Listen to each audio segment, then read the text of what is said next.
Hello दोस्तों। आज हम बाल विकास एवं शिक्षा शास्त्र से संबंधित एक टॉपिक पर डिस्कस करने जा रहे हैं, जो कि किसी भी टीचर एग्ज़ाम, चाहे वो एमपी टेट हो, यूपी टेट हो, सी टेट हो या किसी भी राज्य का टेट एग्ज़ाम हो, उसके लिए बहुत ही इम्पोर्टेंट टॉपिक है। ठीक है, तो आज हम चर्चा करने वाले हैं अधिगम पर। अधिगम यानी लर्निंग पर। और ये इतना इम्पोर्टेंट टॉपिक है कि किसी भी टीचर एग्ज़ाम में लगभग इससे 3 या 4 क्वेश्चन पूछे जाते हैं। ठीक है, तो सबसे पहले हम ये देखते हैं कि अधिगम होता क्या है। मुख्यतः अधिगम के बारे में जो सामान्य बात कही जाती है कि अधिगम सीखना होता है। मतलब हम बचपन मतलब जन्म से लेकर यहाँ तक कि गर्भावस्था से भी लेकर जो कुछ सीखते रहते हैं उसे क्या कहते हैं, हम अधिगम कहते हैं। ये तो अधिगम का जो सीखना अर्थ बताया, ये सामान्य अर्थ माना जाता है। वास्तविकता में जो अधिगम का जो विस्तृत अर्थ होता है उसे हम कहते हैं व्यवहार में परिवर्तन। दिन प्रतिदिन हम प्रशिक्षण या अनुभव या वातावरण से कुछ ना कुछ सीखते रहते हैं, जाने अनजाने में, औपचारिक रूप से या अनौपचारिक रूप से कुछ ना कुछ सीखते रहते हैं। ठीक है, और इसके कारण हमारे व्यवहार में कुछ ना कुछ चेंज आते हैं और इन्हीं को हम क्या कहते हैं, अधिगम कहते हैं।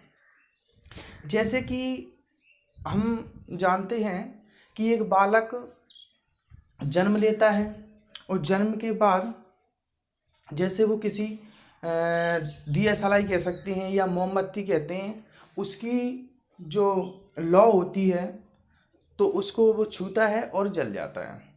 ठीक है, लेकिन उसके बाद वो उस दिया सलाई से या आग से दूर भागने लगता है, क्योंकि उसे ये अनुभव प्राप्त हो गया है कि लौ को अगर छुएंगे तो जल जाते हैं। तो इस प्रकार बालक दिन प्रतिदिन अपने अनुभवों, चाहे अनुभव प्रत्यक्ष हो सकते हैं, अप्रत्यक्ष हो सकते हैं, और प्रशिक्षण के द्वारा व्यवहार में कुछ ना कुछ चेंज लाता रहता है, परिवर्तन करता रहता है। इसे हम क्या कहते हैं, अधिगम कहते हैं। अब अधिगम के बारे में कई मनोवैज्ञानिक आए, उन्होंने अपने अपने विचार व्यक्त किए हैं। इसमें हम देखते हैं एक दो मनोवैज्ञानिक की डेफिनेशन पर चर्चा करते हैं। वैसे डेफिनेशंस हमारे एग्ज़ाम के लिए इतना इम्पोर्टेंट नहीं है, लेकिन पढ़ना ज़रूरी है क्योंकि इससे हमें नई शब्दावली मिल जाती है। ठीक है, तो सबसे पहले अधिगम के बारे में जो डेफिनेशन दी है, इम्पोर्टेंट डेफिनेशन है, ये कई एग्ज़ाम में पूछी जाती है। गेट्स की डेफिनेशन है। गेट्स कहते हैं कि अनुभव और प्रशिक्षण के द्वारा व्यक्ति के व्यवहार में हुए परिवर्तन को अधिगम कहते हैं। गेट्स कहते हैं कि जो भी कुछ अनुभव हम प्राप्त करते हैं और प्रशिक्षण लेते हैं, उसके द्वारा जो हमारे व्यवहार में जो चेंज आते रहते हैं उसे हम क्या कहते हैं, अनुभव कहते हैं। नेक्स्ट डेफिनेशन है हमारी गिलफोर्ड की। गिलफोर्ड कहती है कि व्यवहार के द्वारा व्यवहार में परिवर्तन अधिगम कहलाता है। व्यवहार के द्वारा मतलब हम जो कुछ भी सीखते हैं उसमें भी हमारा व्यवहार होता है। हम व्यवहार के द्वारा ही अनुभव करते हैं। कुछ अनुभव के लिए, प्रशिक्षण के लिए हमें कुछ ना कुछ व्यवहार तो करना पड़ेगा, और जो भी हम सीखते हैं उसके द्वारा क्या करते हैं, व्यवहार में चेंज लाते हैं। तो गिलफोर्ड कहते हैं कि व्यवहार के द्वारा व्यवहार में जो परिवर्तन होते हैं उसे हम क्या कहते हैं, अधिगम कहते हैं। नेक्स्ट डेफिनेशन है हमारी वुडवर्थ की। वुडवर्थ कहते हैं कि नवीन ज्ञान और नवीन प्रतिक्रियाओं के अर्जन की प्रक्रिया को अधिगम कहते हैं। ये कहते हैं कि नई नई जानकारी और उनके प्रति रिस्पॉन्स देना या उन रिस्पॉन्स देना और उनको ग्रहण करना क्या कहलाता है, अधिगम कहलाता है। ऐसे ही और भी मनोवैज्ञानिक हैं, जैसे क्रो एंड क्रो कहते हैं कि आदतों, ज्ञान और आवृत्तियों के अर्जन को अधिगम कहते हैं। ये कहते हैं कि आदतों को बनाना और ज्ञान का निर्माण करना, ज्ञान को प्राप्त करना, आवृत्तियों यानी हमारी सोच को जो हम अर्जित करते हैं उसे क्या कहते हैं, हम अधिगम कहते हैं। एक मनोवैज्ञानिक आते हैं हमारे स्किनर। स्किनर कहते हैं कि सीखना व्यवहार में उत्तरोत्तर सामंजस्य की प्रक्रिया है। देखिए एक अलग शब्दावली मिली हमें, सामंजस्य, मतलब इसका क्या हुआ कि अधिगम क्या होता है, सामंजस्य की प्रक्रिया होती है। सीखना व्यवहार में जो सीखने के द्वारा हम क्या करते हैं, जो अपना व्यवहार है उसमें हम सामंजस्य स्थापित करते हैं। अब और कुछ डेफिनेशन है, जैसे थॉर्नडाइक कहते हैं कि उपयुक्त अनुक्रिया का चयन और उसे उत्तेजना से जोड़ने की क्रिया को अधिगम कहते हैं। पावला कहते हैं कि अनुकूलित अनुक्रिया के परिणाम स्वरूप आदत का निर्माण ही अधिगम है। ठीक है, इन डेफिनेशंस पर थोड़ा ध्यान देंगे, रटना है नहीं लेकिन थोड़ा समझकर क्या करेंगे, पढ़ना। अब हम आगे आते हैं अधिगम की प्रमुख विशेषताएं। ठीक है, तो इसमें विशेषता है पहली, अधिगम एक मानसिक प्रक्रिया है। ठीक है, थोड़ा स्प्रिंट शायद है। देखिए अधिगम के 3 अनुक्षेत्र होते हैं, मानसिक होता है, शारीरिक होता है और भावात्मक होता है। इसमें हम आगे चर्चा करेंगे। ठीक है, वैसे तो अधिगम मुख्यतः तीनों ही क्षेत्रों में परिवर्तन लाता है अधिगम के द्वारा, चाहे शारीरिक हो, मानसिक हो या क्रियात्मक हो। ठीक है, नेक्स्ट डेफिनेशन है इसकी, अधिगम एक सार्वभौमिक प्रक्रिया है। इसका मतलब है सार्वभौमिक मतलब सभी के लिए, सार्वभौमिक मतलब होता है सभी के लिए, किसी जीव या किसी जाति विशेष के लिए ऐसा नहीं है कि किसी जाति विशेष के लोग ही सिर्फ सीखते हो या कोई स्पेशल जीवों की जाति है सिर्फ वही सीखती हो, ऐसा नहीं है, सभी सीखती है। कोई भी जीव हो, कोई विशेष जाति या धर्म का व्यक्ति हो, सभी दिन प्रतिदिन जाने अनजाने में कुछ ना कुछ सीखते रहते हैं। ध्यान रखना कि सीखना औपचारिक रूप से होता है और अनौपचारिक रूप से, और जो जीवन में ज़्यादातर जो अनुभव हम प्राप्त करते हैं वो अनौपचारिक रूप से प्राप्त करते हैं। औपचारिक रूप से जो सीखना होता है वो सिर्फ स्कूल या कॉलेजों में से प्राप्त होता है, लेकिन जो हम घर परिवार, माहौल, पर्यावरण, आसपास जैसे पड़ोस, ठीक है ना, समाज में बड़ों के द्वारा, किसी के भी द्वारा जो बिना नियम कायदा से हम दिन प्रतिदिन जाने अनजाने में जो कुछ भी सीखते रहते हैं वो क्या होता है, अनौपचारिक होता है। और जो विद्यालयी शिक्षा होती है, जो नियम कायदा में बंधी हुई शिक्षा होती है, ठीक है, वो क्या होती है, हमारी औपचारिक। ठीक है, तो सीखना क्या होता है, सीखना एक सार्वभौमिक प्रक्रिया है, मतलब सभी के लिए लागू, सभी पर लागू होती है। दूसरा, सीखना वातावरण की उपज है। बिल्कुल सही है। देखिए सीखने पर वंशानुक्रम का विशेष प्रभाव नहीं पड़ता है। सीखने पर वंशानुक्रम का विशेष मतलब जो जन्मजात जो सीखना होता है वो जो जन्मजात हमारी शक्तियाँ होती हैं उनसे विशेष प्रभावित नहीं होता है। ठीक है, ये वातावरण की उपज होता है, क्योंकि सीखने को हमें क्या करना है, तो वातावरण से प्राप्त करना होता है, अर्जित करना होता है। अब हम इस पर थोड़ी चर्चा करेंगे बाद में। एक है सीखना जीवन पर्यंत चलता रहता है। बिल्कुल सही बात है। जब से बालक जन्म लेता है या कभी कभी तो गर्भावस्था से पहले, जैसे अभिमन्यु ने गर्भावस्था में मतलब जन्म पूर्व से पहले अभिमन्यु ने गर्भावस्था में भी बहुत कुछ सीख लिया था, चक्रव्यूह का भेदन करना। ठीक है, तो सीखना क्या होता है, निरंतर चलता रहता है। जीवन में सीखना कभी नहीं रुकता है, अंतिम सांस तक हम कुछ ना कुछ सीखते रहते हैं। और भले ही हमें पता भी नहीं होता है हम क्या सीख रहे हैं, लेकिन फिर भी हम क्या करते हैं, सीखते ही रहते हैं। देखिए अधिगम मानव के मूल प्रवृत्त्यात्मक व्यवहार में संशोधन की प्रक्रिया है। अधिगम दो मूल प्रवृत्त्यात्मक व्यवहार क्या होता है, जो हमें जन्म से प्राप्त होता है, जन्मजात शक्तियाँ होती हैं जो, उनमें क्या होता है व्यवहार, अधिगम के द्वारा हम क्या करते हैं, संशोधन करते रहते हैं। ठीक है, उनको सुधार कर, मतलब हम कह सकते हैं कि अधिगम के द्वारा व्यवहार में परिमार्जन किया जा सकता है। अधिगम के द्वारा में हम व्यवहार में सुधार करते हैं, या अधिगम एक सुधारात्मक प्रक्रिया है। और किस में सुधारात्मक प्रक्रिया है, व्यवहार में। अगला है अधिगम सीखने के अनुभवों का संगठन है। सही है, जो देखिए हम सीखना अनुभवों का संगठन है। सीखते हैं, हम वातावरण से कुछ भी अनुभव प्राप्त करते हैं, उनको संगठित करते रहते हैं। ठीक है, तो वही क्या होता है हमारा सीखना। अनुभव अनुभव चाहे प्रत्यक्ष हो सकते हैं या अप्रत्यक्ष हो सकते हैं।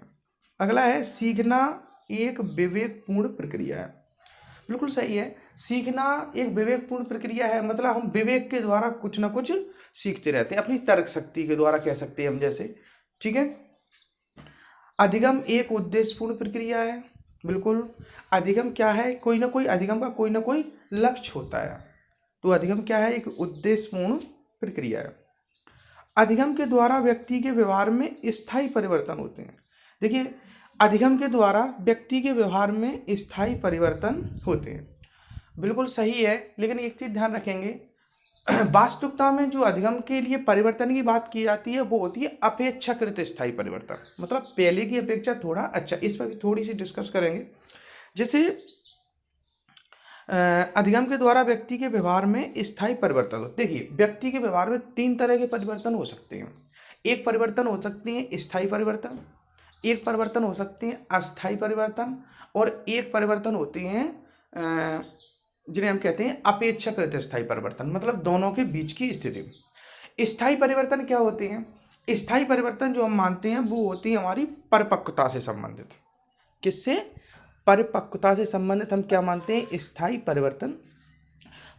देखिए, अधिगम और परिपक्वता समान नहीं है। अधिगम परिपक्वता समान नहीं है। परिपक्वता क्या होती है? परिपक्वता प्राकृतिक रूप से होती है।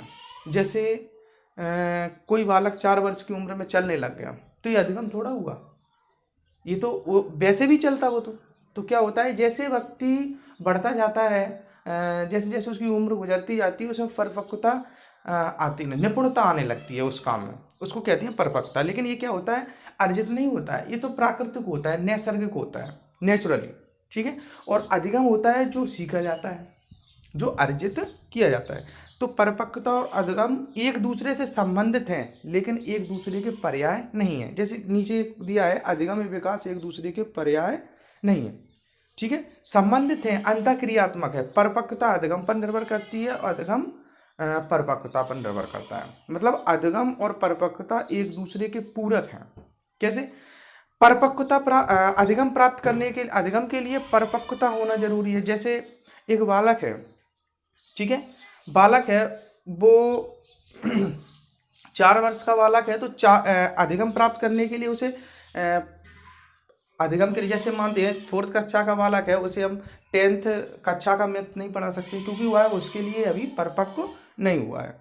ठीक है, और अधिगम होता है जो परिपक्वता प्राप्त करने के लिए होता है। ठीक है, तो अधिगम और विकास या परिपक्वता एक दूसरे से क्या होता है?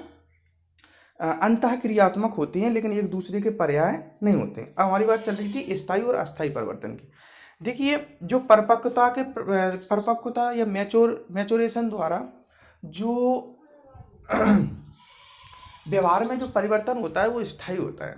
ठीक है, जो नैसर्गिक रूप से होता है। दूसरी बात, एक अस्थायी परिवर्तन होता है। जैसे अस्थायी परिवर्तन, जैसे थकान से हो गया, नशा वगैरह करते हैं, दवाइयाँ हो गई, अगर इनसे भी कोई परिवर्तन होता है व्यवहार में, तो वो क्या होता है? अस्थायी परिवर्तन होता है। इसको कभी भी अधिगम नहीं कह सकते हम, क्योंकि जैसे मानो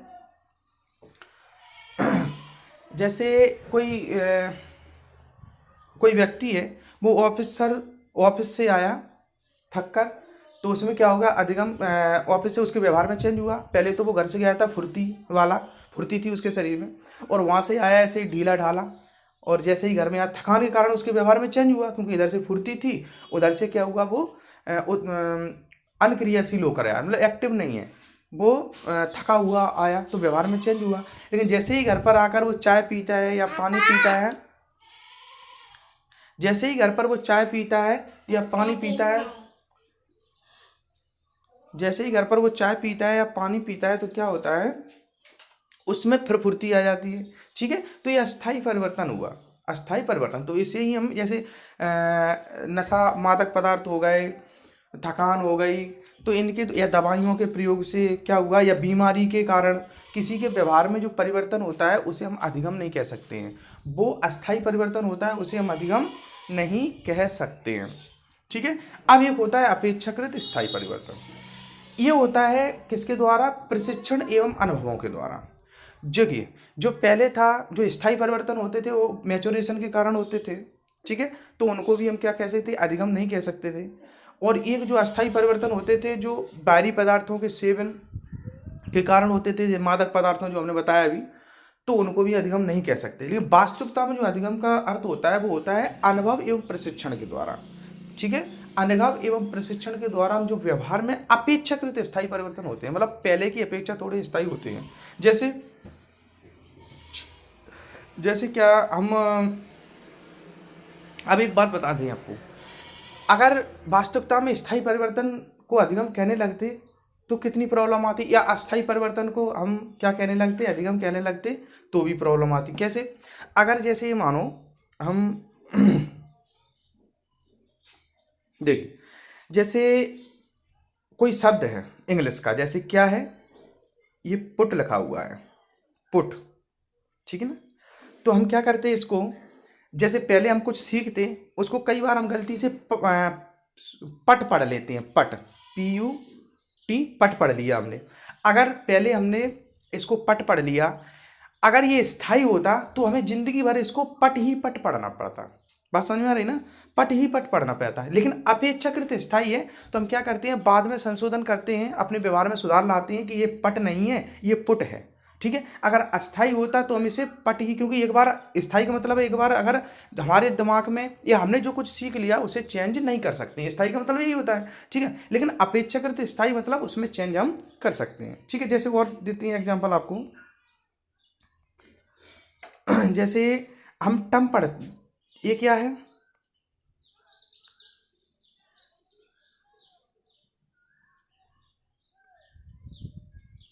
टप लिखा हुआ है, टप। इसको हम टुप भी पढ़ सकते थे, इसको हम टुप भी पढ़ सकते थे।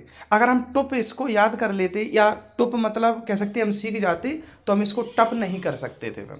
ठीक है, अगर स्थायी परिवर्तन होता तो हम इसे टप नहीं कह सकते थे, इसको हम क्या कह सकते थे? फिर टुप ही टुप पढ़ते जाए। तो व्यवहार में सुधार कैसे करते हैं हम? ठीक है, तो और अधिगम क्या है? व्यवहार में सुधार की प्रक्रिया है। अब जैसे कोई अस्थायी परिवर्तन है, ये तो हो गई स्थायी की बात। अब अस्थायी परिवर्तन है, जैसे मानो अस्थाई मतलब मिट जाने वाला, तुरंत चला जाने वाला, कभी भी भूल जाने वाला, ऐसा कह सकते हैं। अब जैसे अधिगम अगर अस्थाई परिवर्तन होता तो क्या होता?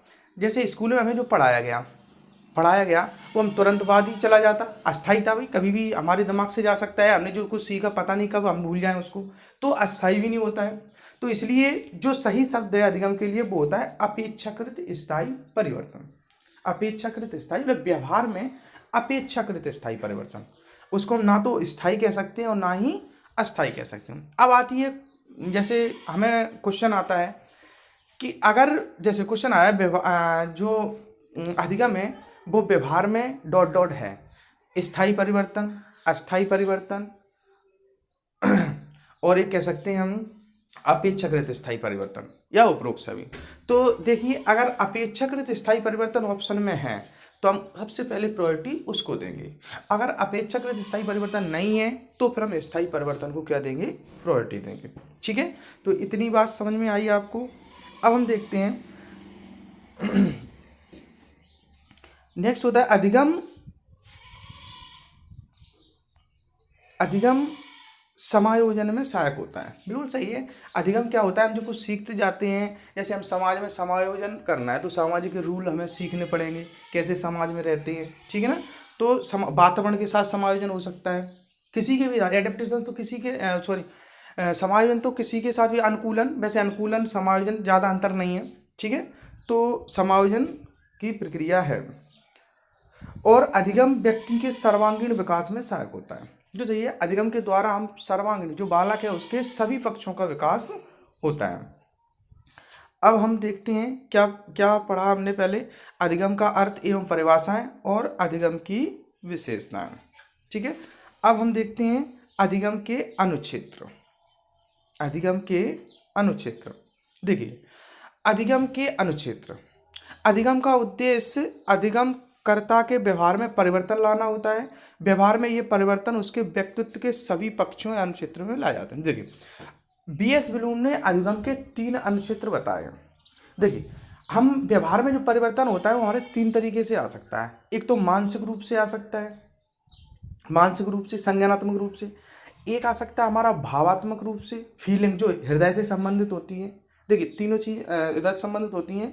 और एक आ सकता है हमारा क्रियात्मक रूप से, करके करते हैं, जैसे खाने, जिसको बोलते हैं कोनेटिव या काइनेस्टिव, साइकोमोटर बोलते हैं, मनोगत्यात्मक कह सकते हैं, साइकोमोटर, मनोशारीरिक कह सकते हैं इसे। अब देखिए, जो संज्ञानात्मक पक्ष होता है वो होता है मस्तिष्क से संबंधित, और जो भावात्मक पक्ष होता है वो होता है हमारा हृदय से संबंधित, और जो क्रियात्मक पक्ष होता है वो होता है शारीरिक, मतलब करते हैं, जिसमें हम क्रिया करते हैं कोई। ठीक है, तो बीएस ब्लूम ने अधिगम के 3 अनुक्षेत्र बताए। ध्यान रखना, ये बहुत इंपॉर्टेंट है, इससे कई बार क्वेश्चन पूछे गए हैं। तो domain of learning, BS Bloom ने अधिगम के 3 अनुक्षेत्र बताए हैं। पहला बताया है संज्ञानात्मक क्षेत्र। संज्ञानात्मक जो कॉग्निटिव डोमेन है, इसके अंतर जो अधिगम करता है उसके संज्ञानात्मक व्यवहार में जो चेंज लाया जाता है, मतलब जो मानसिक, एक तरह से कहते हैं मस्तिष्क के संबंधित व्यवहार में जो चेंज लाया जाता है उसके बारे में चर्चा की जाती है।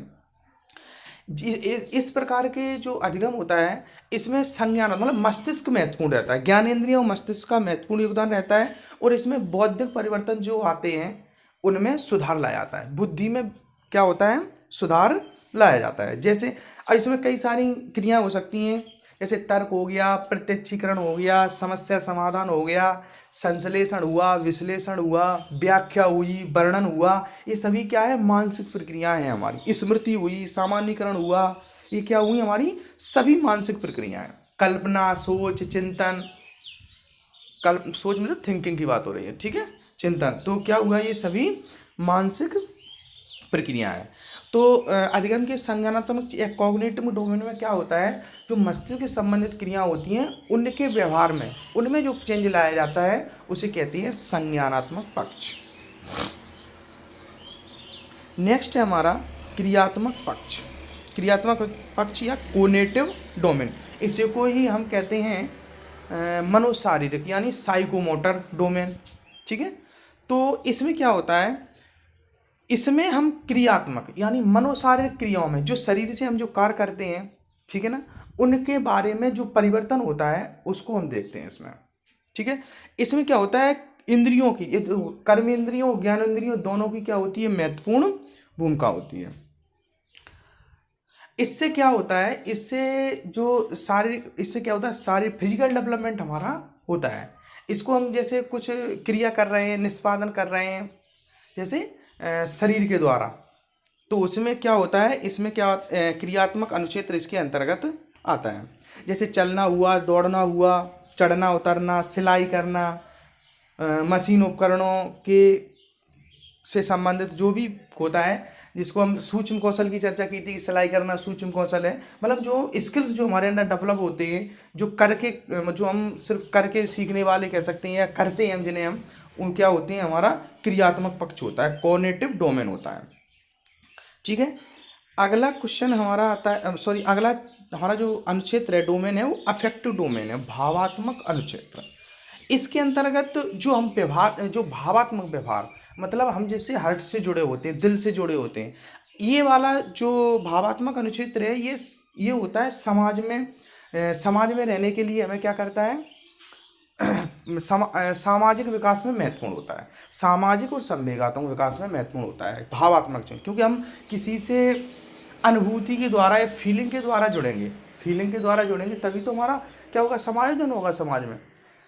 ठीक है, तो इसमें क्या होता है, इसमें जो हमारे हृदय से संबंधित क्या होती हैं चीज़ें, हृदय से संबंधित जो होती है, जैसे सुख दुख, क्रोध, हर्ष, भय, पसंद नापसंद, प्रेम, घृणा, तिरस्कार आदि क्या होती है हमारे, हम कहते हैं ना, अगर कहीं वो हो गया, अरे उसने हमारा हमको हर्ट कर दिया है, मतलब हमें ठेस पहुंचाई है, तो ये क्या हमारे भाव से संबंधित होते हैं, हमारे अफेक्टिव डोमेन से संबंधित होते हैं, और ये फीलिंग से जुड़े होते हैं बिल्कुल। ठीक है, जैसे प्रेम हुआ वो भी फीलिंग है, क्रोध हुआ वो भी फीलिंग है। ठीक है, अब इनमें क्वेश्चन आता है, जैसे इनमें क्वेश्चन आता है, हम आपको बताएंगे कि 3 चीज उनमें से कह दिया, निम्नलिखित में से कौन सा निम्नलिखित में से अधिगम के संज्ञानात्मक क्षेत्र से जुड़ा हुआ तत्व है। तो 3 ऑप्शन अलग होंगे, जैसे दे दिया दुख हो गया, एक दे दिया उन्होंने चलना, एक दे दिया तिरस्कार और एक दे दिया उन्होंने तर्क। तो ऐसे आते हैं, तो क्या होगा उनमें से तर्क। ठीक है, तो ये हमने 3 चीज़ें समझी कि अधिगम के क्षेत्र को बी एस ब्लू ने 3 भागों में बांटा है, 3 टाइप बताए हैं। ठीक है, डोमेन ऑफ लर्निंग। सबसे पहला है कॉग्निटिव डोमेन, और दूसरा है कोनेटिव या साइकोमोटर डोमेन, और तीसरा है अफेक्टिव डोमेन। ठीक है, अब हम आगे चलते हैं। अब देखते हैं हम अधिगम स्थानांतरण। देखिए, अधिगम स्थानांतरण क्या होता है, जैसे हमने जो कुछ भी सीखा हुआ है। अधिगम स्थानांतरण क्या होता है, जैसे हमने जो कुछ भी सीखा हुआ है उसको क्या करते हैं हम, आज हमने जो अनुभव प्राप्त कर लिए, कल हम दूसरा कार्य करते हैं, तो आज के अनुभव जो कल हम जो कार्य कर रहे हैं उसमें कुछ ना कुछ हेल्प करेंगे, उसे कहते हैं हम अधिगम का स्थानांतरण। मतलब एक, जैसे हम अधिगम का, वैसे हम ट्रांसफर, जैसे क्या है, ट्रांसफर ऑफ लर्निंग। वैसे भी हमारा ट्रांसफ़र होता है कहीं ना कहीं, तो कहीं हम एक क्षेत्र से दूसरे क्षेत्र में जाते हैं। ठीक है, तो यही यहाँ पर बात की गई है कि अधिगम का स्थानांतरण मतलब एक पक्ष में, मतलब एक क्षेत्र में हमने अधिगम को सीखा हुआ है, उसके द्वारा हम दूसरा कोई कार्य कर रहे हैं, उसमें अगर हमको सहायता मिलती है तो क्या होता है, अधिगम का स्थानांतरण होता है। अधिगम का स्थानांतरण जो शब्द है उसका सर्वप्रथम प्रयोग किया था थॉर्नडाइक ने। ठीक है, अभी इस पर चर्चा करेंगे हम। वैसे तो अधिगम का स्थानांतरण के मुख्य रूप से 3 प्रकार होते हैं। मुख्य रूप से 3 प्रकार होते हैं अधिगम के स्थानांतरण के। ठीक है, लेकिन कुछ 2-3 और हमने ऐड किए हैं इसमें। अगर मुख्य रूप से अधिगम के स्थानांतरण की बात होगी तो 3 प्रकार का अधिगम स्थानांतरण होता है। कौन सा, एक सकारात्मक अधिगम स्थानांतरण यानी पॉजिटिव, दूसरा है नकारात्मक ऋणात्मक निषेधात्मक यानी नेगेटिव, और तीसरा है शून्य स्थानांतरण यानी जीरो ट्रांसफर। और आगे चर्चा करेंगे। तो सबसे पहले हम देखते हैं कि सकारात्मक अधिगम स्थानांतरण क्या होता है। ये बात तो समझ में आई होगी आपको कि अधिगम स्थानांतरण मतलब हमने कोई अनुभव आज प्राप्त किए हैं, उनका हम दूसरे कार्य में यूज करें, या वहाँ पर हमें जो आज के अनुभव कल के कार्य में हमें क्या करें, सहायता प्रदान करें, वही क्या कहता है हमारा अधिगम स्थानांतरण। एक कार्य में सीखा हुआ अनुभव दूसरे कार्य में हमें सहायता प्रदान करता है, तो क्या कहलाता है, अधिगम का स्थानांतरण। जैसे हम देखते हैं, अब हम देखते हैं, देखिए, सहायता भी प्राप्त कर सकता है और सहायता नहीं भी प्राप्त कर सकता है। ठीक है, कुछ भी, अभी हम तीनों की चर्चा करके आपको समझाते हैं। सबसे पहले अधिगम स्थानांतरण का प्रकार है सकारात्मक अधिगम स्थानांतरण। देखिए, जब एक क्षेत्र में सीखा हुआ ज्ञान किसी दूसरे क्षेत्र में या दूसरे विषय में क्या करता है, सहायता प्रदान करता है, तो इसे क्या कहते हैं, सकारात्मक पॉजिटिव, यानी उसने क्या की है, सहायता प्रदान की है, तो इसे क्या कहते हैं हम, धनात्मक या पॉजिटिव अधिगम स्थानांतरण कहते हैं, क्योंकि उसने कहीं ना कहीं हेल्प की है। जैसे हम कह सकते हैं कि साइकिल सीखने के बाद स्कूटी सीखना। हम साइकिल जब चलाते हैं तो कहीं ना कहीं साइकिल और स्कूटी का संबंध ये है कि उसमें भी हैंडल होता है और उसमें भी हैंडल होता है। ठीक है, तो उसके द्वारा क्या करते हैं हम, थोड़ा बहुत हमें साइकिल जब हम चलाने लगे तो उनकी प्रोसेस थोड़ी सेम होती है, तो हम दूसरे क्षेत्र में क्या करते हैं, जैसे साइकिल और जो व्यक्ति चला लेता है वो स्कूटी चलाना सीखेगा तो कहीं ना कहीं उसे हेल्प प्राप्त होगी, क्योंकि वो 2 पहिया वाहन है, वो भी दूसरा भी 2 पहिया वाहन है, तो कहीं ना कहीं हेल्प प्राप्त होगी। जैसे हम देखते हैं कि हिंदी भाषा हम जानते हैं, तभी तो कहते हैं कि हिंदी हम पढ़ते हैं तो संस्कृत भी आसान हो जाता है, क्योंकि जो लिपि, हिंदी भाषा सीखने के बाद अगर हम संस्कृत का ज्ञान लें तो हमें कहीं ना कहीं हेल्प मिलेगी, क्योंकि हिंदी भी हमारी देवनागरी लिपि में लिखी जाती है, संस्कृत भी हमारा देवनागरी लिपि में लिखी जाती है।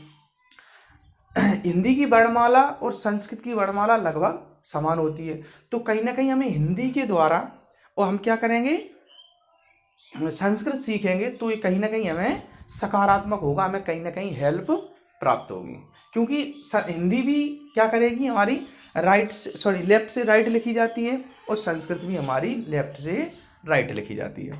ठीक है। तो सकारात्मक अधिगम स्थानांतरण क्या हुआ, जब कोई किसी विषय के क्षेत्र में हमने जो ज्ञान प्राप्त किया है वो दूसरे विषय में क्या कर दे, हमें हेल्प कर दे, सहायता प्रदान कर दे, तो वो क्या कहलाता है, सकारात्मक अधिगम स्थानांतरण कहलाता है। दूसरा जो प्रकार है हमारा वो है नकारात्मक अधिगम स्थानांतरण, मतलब नेगेटिव अधिगम स्थानांतरण, नेगेटिव ट्रांसफर ऑफ लर्निंग। इसमें क्या होता है कि जब इसका जस्ट उल्टा है, नाम से ही स्पष्ट है कि जब किसी क्षेत्र में या जब किसी विषय में जो हमने ज्ञान प्राप्त किया है वो दूसरे विषय में हमें क्या करे, बाधा उत्पन्न करे, हमें वो सीखने से रोके, तो वो क्या कहलाता है, हमारा नकारात्मक अधिगम स्थानांतरण कहलाता है। ठीक है, ये बात को समझें। जब हम इसमें जो पहले वाला था उसमें क्या था, सहायता प्रदान कर रहा था, एक क्षेत्र में सीखा हुआ ज्ञान दूसरे क्षेत्र में क्या कर रहा था, हेल्प कर रहा था। लेकिन इसमें क्या होगा नकारात्मक में, कि एक क्षेत्र में हमने जो ज्ञान प्राप्त किया है वो दूसरे क्षेत्र में हमें क्या करेगा, जो ज्ञान हम दूसरे क्षेत्र में प्राप्त करेंगे उसमें कहीं ना कहीं बाधा पहुंचाएगा, मतलब सीखने से रोकेगा, तो उसे हम क्या कहते हैं, नकारात्मक अधिगम स्थानांतरण कहते हैं। इसमें जैसे हिंदी सीखने के बाद उर्दू सीखना, देखिए वहाँ पर क्या था, हिंदी सीखने के बाद क्या हो रही थी, हम संस्कृत सीख रहे थे, तो कहीं ना कहीं दोनों भाषाओं में रिलेशन था। जैसी हिंदी देवनागरी लिपि में, संस्कृत भी देवनागरी लिपि में, ठीक है, तो कहीं ना कहीं रिलेशन था, मतलब एक दूसरे को सहायता प्रदान हो रही थी। इसमें क्या होगा, हिंदी सीखने के बाद अगर हम उर्दू सीखना चाहें, हिंदी सीखने के बाद अगर हम उर्दू सीखना चाहें तो कहीं ना कहीं हमें हमारे जो सीखने में है वो बाधा उत्पन्न होगी। कैसे कि हिंदी देवनागरी लिपि में लिखी जाती है, ठीक है, जो कि होती है, जिसको हिंदी को लिखने के लिए क्या होता है, हम बाएं से दाएं लिखते हैं, और जबकि उर्दू होती है जस्ट उल्टा होती है उसकी, वो दाएं से बाएं लिखी जाती है। ठीक है, हम हिंदी को लेफ्ट साइड से लिखना स्टार्ट करते हैं और उर्दू को हम राइट साइड से लिखना स्टार्ट करते हैं, तो कहीं ना कहीं विरोधी चीज़ें हैं, तो ये क्या करेगी, एक दूसरे को क्या होगा, सीखने में क्या करेगी, बाधा उत्पन्न करती है। ठीक है, जैसे हिंदी टाइपिंग हमने सीख ली, कोई व्यक्ति है वो हिंदी टाइपिंग सीख लेता है, उसके बाद वो इंग्लिश की टाइपिंग अगर सीखना चाहे तो उसको बहुत दिक्कत आती है सीखने में, क्योंकि हिंदी के जो कीबोर्ड पे अक्षर होते हैं वो अलग बने होते हैं वर्ड, और संस्कृत के होते हैं, सॉरी जो इंग्लिश के होते हैं वो अलग होते हैं, तो कहीं ना कहीं उसको बाधा उत्पन्न होगी। तो ये क्या होता है, नकारात्मक अधिगम स्थानांतरण। अगला है शून्य स्थानांतरण। देखिए अब हो गया, इसमें क्या होगा कि जब एक विषय में सीखा हुआ ज्ञान दूसरे विषय में कुछ भी न करे, मतलब ना ही सहायता प्रदान करे और ना ही बाधा उत्पन्न करे, तो उसे हम क्या कहते हैं, शून्य अधिगम स्थानांतरण। यहाँ पर अधिगम का कोई भी स्थानांतरण नहीं होगा। जैसे इसमें एग्जाम्पल है कि गणित सीखने के बाद खाना बनाना, जैसे कोई बालिका है उसे गणित बहुत अच्छा आता है, तो क्या अगर वो खाना बनाना सीखना चाहे तो उसके में कुछ हेल्प होगी गणित के द्वारा, बिल्कुल नहीं होगी। जैसे राजनीति विज्ञान पढ़ने के बाद क्रिकेट सीखना, अगर हम राजनीति विज्ञान पढ़ते हैं और बाद में फिर क्रिकेट खेलना चाहते हैं तो क्या इसमें कोई हेल्प मिलेगी, बिल्कुल भी नहीं मिलेगी। तो देखिए 3 हो गए हमारे सकारात्मक अधिगम स्थानांतरण, मतलब इसमें अगर एक क्षेत्र में सीखा हुआ ज्ञान दूसरे क्षेत्र में हेल्प करता है तो क्या कहलाता है, सकारात्मक। दूसरा है नकारात्मक अधिगम स्थानांतरण, अगर एक क्षेत्र में सीखा हुआ ज्ञान दूसरे क्षेत्र में बाधा उत्पन्न करता है तो इसे हम कहते हैं नकारात्मक अधिगम स्थानांतरण। और जब एक क्षेत्र में सीखा हुआ ज्ञान दूसरे क्षेत्र में ना ही बाधा उत्पन्न करता है और ना ही सहायता प्रदान करता है तो इसे कहते हैं हम जीरो अधिगम स्थानांतरण। अब कुछ और अधिगम स्थानांतरण हैं, इनके बारे में थोड़ी सी हम चर्चा करते हैं। देखिए ये है हमारा क्षैतिज अधिगम स्थानांतरण। क्षैतिज अधिगम स्थानांतरण किसी परिस्थिति में अर्जित ज्ञान का प्रयोग व्यक्ति द्वारा उसी प्रकार की लगभग समान परिस्थितियों में कर लेता है। देखिए क्षैतिज अधिगम स्थानांतरण क्या होता है, जैसे हम एक परिस्थिति में 3 परिस्थिति हो सकती हैं, 3 परिस्थिति क्या हो सकती हैं, एक परिस्थिति होती है समान और एक परिस्थिति होती है ऊंची, मतलब 2 स्थिति हैं। इसमें क्या होगा, क्षैतिज अधिगम स्थानांतरण में दोनों परिस्थिति जैसे हमने किसी क्षेत्र में जो ज्ञान अर्जित कर लिया है और हमें दूसरे क्षेत्र में वो हेल्प कर रहा है, लेकिन दोनों परिस्थिति क्या होनी चाहिए, सेम होनी चाहिए, सेम। जैसे एग्जांपल देते हैं, स्कूटर चलाने के बाद हम मोटरसाइकिल चलाते हैं तो क्या होता है, समान परिस्थिति होती हैं। क्या होती हैं, समान परिस्थिति। क्योंकि स्कूटर भी 2 पहिया है, मोटरसाइकिल भी 2 पहिया है। स्कूटर भी हैंडल, मोटरसाइकिल भी हैंडल, वो भी चलाने के लिए गियर की आवश्यकता होती है, वो भी चलाने के गियर की आवश्यकता होती है, ठीक है ना। तो इस प्रकार से समान परिस्थिति है वो। तो इसे क्या होता है, क्षैतिज अधिगम स्थानांतरण, बराबरी का, ठीक है। और अगला देखते हैं हम ऊर्ध्व अधिगम स्थानांतरण। ऊर्ध्व अधिगम स्थानांतरण बात होगी, यहाँ पर एक पहले परिस्थिति होगी वो छोटी होगी और दूसरी परिस्थिति क्या होगी, वो बड़ी होगी। देखिए, जब किसी परिस्थिति में अर्जित ज्ञान का उपयोग प्राणी द्वारा उसकी उच्च स्तरीय परिस्थिति में किया जाए तो इसे क्या कहते हैं हम, ऊर्ध्व अधिगम स्थानांतरण। मतलब ऊर्ध्व मीन्स ऊंचा या बड़ा। मतलब पहले हम कुछ कार्य कर रहे थे, वो हमारे पास छोटा था, उस कार्य में जो हमने अनुभव प्राप्त किए हैं और हम कोई दूसरा ऐसा कार्य कर रहे हैं वो जो उस कार्य से उच्च है, वो अगर उस कार्य में हमें सहायता प्राप्त होती है तो वो क्या होता है, ऊर्ध्व अधिगम स्थानांतरण। जैसे इसमें हम देखते हैं कोई स्कूल टीचर कॉलेज प्रोफेसर बन जाए, ठीक है। इसके लिए बहुत अच्छा एग्जांपल हम देते हैं। अगर हम साइकिल चलाने के बाद, जो पहले में था सकारात्मक, साइकिल चलाने के बाद हम क्या करते हैं, मोटरसाइकिल चलाना सीखते हैं, स्कूटी चलाना सीखते हैं, ये होता है ऊर्ध्व अधिगम स्थानांतरण। क्योंकि साइकिल चलाने की जो प्रोसेस स्कूटर चलाने की या मोटरसाइकिल चलाने की प्रोसेस से क्या है, छोटी है। तो यहाँ क्या हो, जैसे ये भी हो सकता है हमारा बाइक चलाने वाला व्यक्ति क्या कर सकता है, 4 व्हीलर चलाने लगे, तो बाइक चलाना थोड़ा सरल है, छोटी चीज़ है, और 4 व्हीलर चलाना क्या है, बड़ा है। तो इसमें भी क्या होगा, ऊर्ध्व अधिगम स्थानांतरण होगा हमारा। एक होता है द्विपार्श्वीय अधिगम स्थानांतरण। द्विपार्श्वीय अधिगम स्थानांतरण क्या होता है, राइट और लेफ्ट की बात हो रही है हमारी। इसमें क्या होता है, मानव शरीर के, जैसे हमारा कोई शरीर का अंग है, लेफ्ट हैंड से अगर हम कार्य करते हैं और लेफ्ट हैंड का जो कार्य करने का अनुभव है वो हमें राइट हैंड का कार्य करने के अनुभव में सहायता प्रदान करे, तो ये क्या कहलाता है, द्विपार्श्वीय अधिगम स्थानांतरण, ठीक है। तो इसके एग्जांपल देख लेना आप, ठीक है। ये 3 तो हमने समझा दी थी। अब देखो, क्षैतिज, ऊर्ध्व और द्विपार्श्वीय, पहले इनको एक बार समझते हैं। क्षैतिज क्या होता है कि दोनों परिस्थितियां समान होती हैं, ठीक है।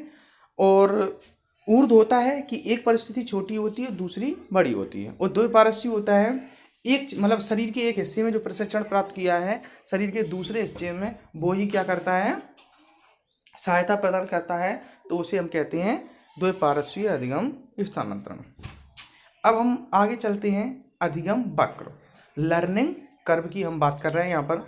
लर्निंग कर्व क्या होता है, देखिए, हम दिन प्रतिदिन कुछ ना कुछ सीखते जाते हैं, ठीक है। अब देखिए, क्या दिन प्रतिदिन हमारी सीखने की रफ्तार या गति समान होती है? बिल्कुल नहीं होती है, क्योंकि कभी क्या होता है, हम शुरुआत में ज़्यादा सीखते हैं और बाद में कम सीखते हैं। कभी होता है हम शुरुआत में कोई बालक कम सीखते हैं और बाद में ज़्यादा सीख जाते हैं, ठीक है। कभी क्या होता है, प्रोसेस चलती रहती है, कभी थोड़ा कभी कम, कभी थोड़ा कभी कम, ये चलता ही रहता है। तो इसी अधिगम वक्र क्या हुआ, अधिगम कर्व या लर्निंग कर्व की बात कर रहे हैं कि सीखने की उन्नति या अवनति को, उन्नति मीन्स बढ़ना और अवनति मीन्स घटना, सीखने की उन्नति या अवनति को, सीखने की उन्नति या अवनति में, सीखने में हम कितनी वृद्धि कर रहे हैं या हमारी सीखने में क्या हो रहा है, लो हो रहा है हम सीखने में, ठीक है। तो सीखने की उन्नति या अवनति को किसी ग्राफ द्वारा बताना क्या कहलाता है, अधिगम वक्र। अधिगम वक्र की जो अवधारणा है सबसे पहले एबिंगहास के द्वारा प्रस्तुत की गई थी, एबिंगहास, ठीक है। अब एक डेफिनेशन है इसमें, स्किनर के अनुसार अधिगम वक्र किसी सीखी हुई क्रिया में उन्नति या अवनति को दर्शाता है। बिल्कुल सही है। देखिए, अधिगम वक्र क्या होते हैं कि हम जो सीखने की प्रक्रिया है उसमें उतार चढ़ाव आते रहते हैं, कभी हम कम सीखते हैं, कभी ज़्यादा सीखते हैं। तो ये क्या होता है, इसको हम ग्राफ द्वारा समझाते हैं, तो इसे क्या कहते हैं हम, अधिगम वक्र। जैसे हम बताएं आपको, जैसे ये क्या होता है, ये ऊंचाई हो गई, ऐसे ग्राफ बनाते हैं हम ज़्यादातर, ठीक है। तो एक आयाम ये होगा इसका इधर से, और एक आयाम ये होगा। जैसे इधर से कोई चीज़ बढ़ रही है तो सीखने में, जैसे मानो हम एक मिनट, जैसे ये वक्र हो गया हमारा, इसमें परसेंटेज ऑफ लर्निंग, इधर है टाइम, ठीक है।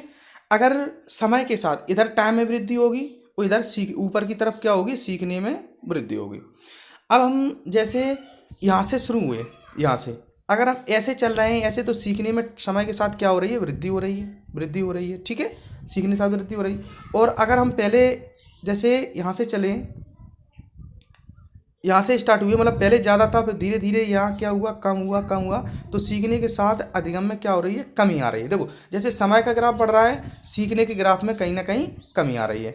एक चीज़ वो समझते हैं, ये वही होगा जैसे कभी कभी ऐसा होता है ऐसा, तो ये सीखने के ग्राफ में कभी उतार चढ़ाव आ रहा है। इसको हम एक एक करके समझते हैं अभी, ठीक है। अब देखिए अधिगम वक्र आपको समझ में आए। अधिगम वक्र क्या होती हैं, सीखने के उतार चढ़ाव या सीखने की उन्नति या अवनति को किसी ग्राफ द्वारा बताना, वो क्या कहलाता है, सीखने का वक्र, सीखने के अधिगम या लर्निंग कर्व, ठीक है। अब हम चलते हैं, लर्निंग कर्व भी हमारे 4 प्रकार के होते हैं। कैसे, 4 प्रकार के जो अधिगम वक्र होते हैं वो हमारे 4 प्रकार के होते हैं एबंगास के अनुसार। सबसे पहला है धनात्मक या नतोदर वक्र। ध्यान रखना यहाँ पर नतोदर दिया गया है धनात्मक के साथ, बिल्कुल सही है। किसी किसी किताबों में धनात्मक को उन्नतोदर कहा गया है, फिर भी हम ये ध्यान रखेंगे कि इसको कॉनकेव से याद रखेंगे। इंग्लिश टर्म बिल्कुल याद रखना है, इंग्लिश टर्म ही हमारा सिलेक्शन कराने में सहायक होंगे। ध्यान रखना है, जो वर्ग 2 का अभी जो एग्ज़ाम हुआ है उसमें इतनी जो इंग्लिश का हिंदी अनुवाद करने में इतनी गलतियां हैं कि क्वेश्चन समझ में ही नहीं आता है। तो हम कोशिश करेंगे इंग्लिश टर्म की जितना हो सकता है उतना, ठीक है। तो हम इसमें देखते हैं कि धनात्मक या नतोदर वक्र या कॉनकेव कर्व, इसमें क्या होता है, धनात्मक यानी बढ़ना। देखिए इसमें क्या होता है, ऐसी अधिगम वक्र होता है जिसमें शुरुआत में सीखने की दर कम होती है, पहले हम कम सीखते हैं और बाद में जाकर ज़्यादा सीखते हैं। जैसे हमने कई बालकों को देखा होगा, कई ऐसे बालक हैं जो शुरुआत की कक्षाओं में परसेंटेज नहीं बनती, उनकी पढ़ने में अच्छे नहीं होते हैं, लेकिन लास्ट में जाकर बहुत अच्छे हो जाते हैं और जॉब पा लेते हैं। कई बालक देखे होंगे जो हम कहते हैं ना, अरे 12th तक तो हमारे साथ पढ़ा था, बिल्कुल गधा था पढ़ने में, ठीक है, लेकिन बाद में उसने एसआई की जॉब ले ली, कोई पीएससी फाइट कर गया, तो वो कैसे पढ़ गया। वो यही वक्र होता है कि शुरुआत में क्या होता है, सीखने की दर क्या होती है, धीमी होती है, और बाद में क्या होती है, ज़्यादा हो जाती है, ठीक है। तो कैसे हम समझते हैं इसको, देखिए ये कोई इधर क्या हो गई हमारी परसेंटेज ऑफ लर्निंग, ठीक है, परसेंटेज ऑफ लर्निंग, इधर हुआ हमारा टाइम, ठीक है, इधर के साथ टाइम बढ़ेगा और इधर सीखने में वृद्धि होगी। अगर क्या होगा, शुरुआत में यहाँ पर सीखना हमारा कम था, वो धीरे धीरे सीखने में क्या होगी, वृद्धि होगी। तो ये कहीं ना कहीं ग्राफ चढ़ रहा है ऊपर की तरफ, ठीक है। तो ये क्या हो जाएगा हमारा धनात्मक अधिगम वक्र या कॉनकेव। देखिए कहीं ना कॉनकेव मीन्स होता है गड्ढा एक तरह का, ठीक है। तो ये कहीं ना कहीं गड्ढा बन रहा है इधर से, ठीक है, ऐसे। तो क्या इसको बोलते हैं गहरा, या उस कॉनकेव मीन्स होता है अवतल, अवतल कहते हैं हम जिसे, अवतल, ठीक है। तो ये बात समझ में आई आपको कि धनात्मक अधिगम वक्र क्या होता है कि जब सीखने की गति शुरुआत में कम होती है और बाद में ज़्यादा हो जाती है, तो उसे हम क्या कहते हैं, धनात्मक वक्र, वर्धमान वक्र, या जो भी है कॉनकेव लर्निंग कर्व कहते हैं। नेक्स्ट हम देखते हैं उन्नतोदर या ऋणात्मक, जस्ट इसका अपोजिट होगा ये, उन्नोदर या उन्नतोदर ऋणात्मक वक्र। जैसे कॉनकेव मीन्स था अवतल और कॉन्वेक्स मीन्स होगा उत्तल, ठीक है। तो ऋणात्मक वक्र, अब देखिए ऐसा अधिगम वक्र जिसमें अधिगम की दर प्रारंभ में तो क्या होती है, ज़्यादा होती है, और बाद में जाकर अधिगम की वक्र क्या होती है, अधिगम की जो स्पीड होती है, गति होती है, वो धीमी हो जाती है बाद में जाकर। जैसे कई बालकों को आपने देखा होगा जो शुरुआत में अच्छा नहीं पढ़ते हैं, शुरुआत में बहुत अच्छा पढ़ते हैं, शुरुआत में बहुत अच्छा पढ़ते हैं, वो बाद में जाके वो क्या करते हैं, जैसे कई बालक होंगे 12th तक तो इतनी बेहतरीन पढ़ाई की उन्होंने, ठीक है, और बेहतरीन परसेंटेज बनी, और बाद में जाकर लेकिन अच्छी पढ़ाई ना होने के कारण उनकी पढ़ाई क्या हो गई, कमज़ोर पड़ गई। जैसे एक और अच्छा एग्जांपल देते हैं इसके लिए, जैसे हम स्कूल के शुरुआती कालांश होते हैं उसमें हमारी सीखने की दर ज़्यादा होती है, सीखने की, जैसे पहला पीरियड लगा स्कूल में तो हम पूरी एनर्जी के साथ होते हैं और बहुत ज़्यादा सीखते हैं। फिर अगला जैसे जैसे पीरियड लास्ट तक जाते जाते हम क्या हो गए, थोड़ी सी हमें थकान के कारण अधिगम की गति क्या होगी, धीमी हो जाती है। इसका जो वक्र होगा वो कैसा बनेगा, ऐसा कह सकते हैं जैसे इस टाइप का, ऐसा कह सकते हैं या ऐसा बना सकते हैं। ठीक है, तो क्या होता है अधिगम के जो वक्र होता है उन्नदूर या ऋणात्मक या कॉन्वेक्स, तो कहीं ना कहीं ऐसा बनाने में क्या हो रहा है, ये उतला हुआ है, उत्तल टाइप का बन रहा है, तो इसलिए कॉन्वेक्स से कह देते हैं। तो ध्यान रखेंगे धनात्मक और ऋणात्मक जो वक्र हैं कॉनकेव और कॉन्वेक्स में, कि कॉनकेव में क्या होता है, पहले जो सीखने की गति है धीमी होती है और बाद में बढ़ जाती है। दूसरी होती है उन्नतोत्तर या ऋणात्मक, इसमें क्या होती है, जो सीखने की गति पहले तो बहुत अच्छी होती है लेकिन बाद में कम हो जाती है। ऐसा क्वेश्चन पूछा जा सकता है आपसे कि स्कूल के शुरुआती कालांशों में हमारी सीखने की दर बहुत ही अच्छी होती है और जैसे जैसे लास्ट कालांश तक बात आती है सीखने की दर में कमी आती जाती है। तो ये बताइए अधिगम का ये कौन सा वक्र है, तो ये अधिगम का कौन सा वक्र होगा, हमारा कॉन्वेक्स लर्निंग कर्व। तीसरा हम देखते हैं सरल रेखीय वक्र, लीनियर कर्व। देखिए अब एक में तो क्या थी कि पहले कम थी बाद में ज़्यादा हो गई, दूसरे में थी पहले ज़्यादा थी बाद में कम हो गई, तीसरा जो लाइनर है, जो लाइनर अधिगम वक्र है, इसमें क्या होगा, हमेशा अधिगम की गति एक समान बनी रहती है। देखिए इधर क्या है, परसेंटेज ऑफ लर्निंग, और इधर है टाइम। और अगर हम ऐसा कर दें बिल्कुल सेम, बिल्कुल जैसा समय बढ़ रहा है अधिगम की गति भी क्या कर रही है, बढ़ रही है, सेम चल रही है, बिल्कुल कोई भी अंतर नहीं है उसी टाइप से। तो इसे क्या कहते हैं हम, इसे कहते हैं हम सरल रेखीय वक्र, क्योंकि इसमें सरल रेखा प्राप्त हो रही है। देखो इसमें क्या कर रही है, सरल रेखा एक तरह से प्राप्त हो रही है, तो इसे कहते हैं हम सरल रेखीय अधिगम वक्र। लेकिन ये ध्यान रखिए कभी भी एक एक ये जो सरल रेखीय वक्र है ये आदर्श वक्र होता है। आदर्श वक्र मतलब जो मुश्किल है, आदर्श मीन्स होता है जो संभावना नहीं है बनने की, बहुत कम संभावना है बनने की, क्योंकि कभी भी ऐसा संभव नहीं है कि एक व्यक्ति समान रूप से सीखता रहे, कभी तो उसके सीखने में उतार चढ़ाव आएंगे। ठीक है, तो जैसे ही उतार चढ़ाव आएंगे अधिगम के वक्र में गिरावट या उतार चढ़ाव भी आएगा। ठीक है, और इसमें क्या बात हो रही है कि बिल्कुल ग्राफ सीधा बन रहा है, मतलब एक तरह से बालक पूरा जहाँ तक उसका वक्र दिखाया जा रहा है वहाँ तक बालक ने क्या किया है, सीखने में ना ही प्रोग्रेस की है, बढ़ा भी नहीं है और घटा भी नहीं, जैसा शुरुआत से स्टार्ट हुआ वैसा ही सीखता जा रहा है, जो कि संभव नहीं है, बहुत कम चांस है इसके बनने के, क्योंकि कभी भी ऐसा नहीं होता है। ठीक है, ये बात समझ में आ गई।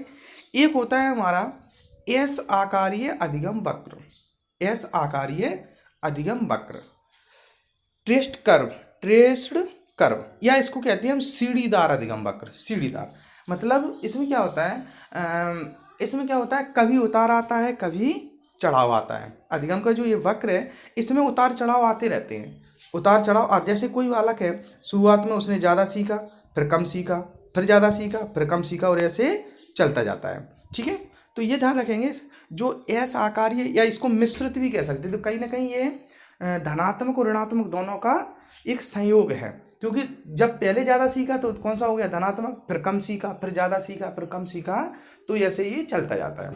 ध्यान रखिए सबसे ज़्यादा जो बनने वाला वक्र है वो एस आकारीय या सीढ़ीदार वक्र है।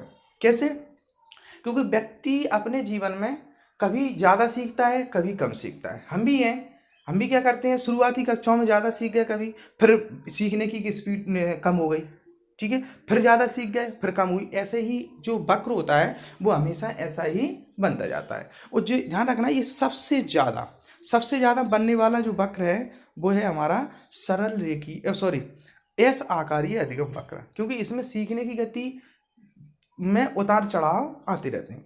अच्छा, इस वक्र के बारे में एक बात और कहेंगे हम, इस वक्र में पठार प्लेट्यू बोलते हैं, जिसे प्लेट्यू, इस वक्र में सबसे ज़्यादा पठार बनते हैं। अब भाई पठार क्या होता है ये बात समझनी होगी। देखिए पठार का मतलब होता है अधिगम की प्रक्रिया में रुकावट आना, बाधा आना। ठीक है, मतलब एक ऐसी स्थिति उसके बाद अधिगम की प्रक्रिया में उतार चढ़ाव ना एक सा बना रहे, मतलब अधिगम की प्रक्रिया को हम जैसे कोई बालक है, एक बालक शुरुआती काल में बहुत अच्छा सीखता है, फिर धीरे धीरे उसकी सीखने की गति में क्या होती है, गिरावट आती जाती है। एक स्थिति ऐसी आती है कि उसके बाद उसमें गिरावट आना बंद हो जाती है, इसे कहते हैं हम अधिगम का पठार। ठीक है। जैसे जब इसको डेफिनेशन पढ़ते हैं, जब अधिगम की दर में लंबे समय तक स्थिरता की अवस्था स्थित रहती है, मतलब बिल्कुल स्थिर रहता है, तो उसे क्या कहते हैं, अधिगम।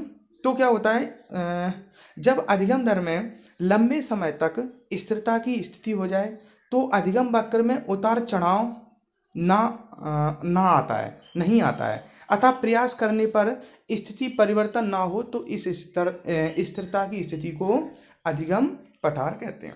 ठीक है, ये बात समझ में आई। अब ये बात ध्यान रखना, जो अधिगम पठार है वो सबसे ज़्यादा एस आकारीय वक्र में बनते हैं। कैसे हम समझते हैं, देखो ये हमारा क्या है, एस आकारीय अधिगम वक्र, सॉरी एस आकारीय अधिगम वक्र है। देखिए यहाँ पर सीखने की लर्निंग बढ़ रही है, मतलब परसेंटेज और इधर टाइम बढ़ रहा है। देखिए यहाँ से यहाँ चले तो यहाँ पर कहीं ना कहीं ये सीधा हमें प्राप्त हुआ, सीधा यहाँ पर भी हमें ये सीधा प्राप्त हुआ। तो सीधा प्राप्त होना मतलब यहाँ पर क्या है, ना तो उतार हो रहा है ना चढ़ाव हो रहा है, बिल्कुल स्थिरता आ गई है। यहाँ भी देखो यहाँ स्थिरता आ रही है, थोड़ा बनने में वैसा है, देखो यहाँ भी सीधा होगा। ठीक है, तो सबसे ज़्यादा जो अधिगम के पठार बनते हैं वो किस में बनते हैं, हमारे एस आकारीय अधिगम वक्र में। ये बात ध्यान रखना। ठीक है, तो पहले हम चारों को एक बार देखते हैं। अधिगम वक्र कितने प्रकार के होते हैं, 4 प्रकार के।